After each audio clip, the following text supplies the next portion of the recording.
పూలు, పూలదండలు, హోమద్రవ్యాలు, కొబ్బరికాయలు, పళ్ళు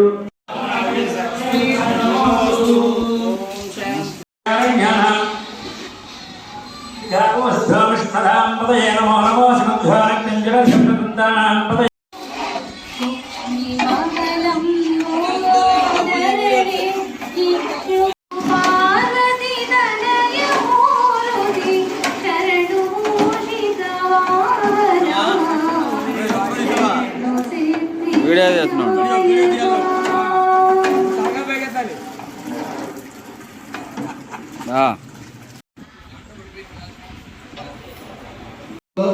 ముఖ్యముగా యజ్ఞపాయసము అనేది స్వామివారికి అత్యంత స్వామివారికి సమర్పించుకుంటాం.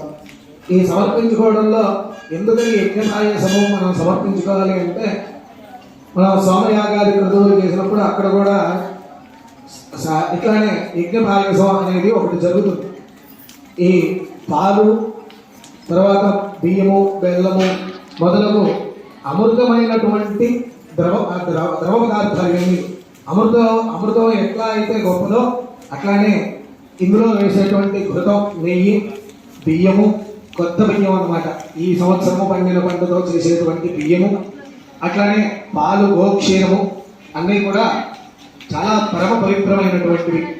ఇవన్నీ కనుక స్వామివారికి మనం యజ్ఞము అంటే హోమము ద్వారా సమర్పించినచో ఇది స్వామివారికి చేరుతుంది అని విశ్వసించాలి. ఎట్లా అయితే మనం కొన్ని విషయాలు మనం విశ్వసిస్తూ ఉంటాం. మనకి ఆకలి వేస్తుంది, ఆ కడుపుకి ఆకలి వేసినప్పుడు అన్నం తింటే ఆకలి తీరిపోతుందని ఎలా అయితే విశ్వసిస్తామో ఇది కూడా అట్లానే విశ్వసించాల్సిన విషయం.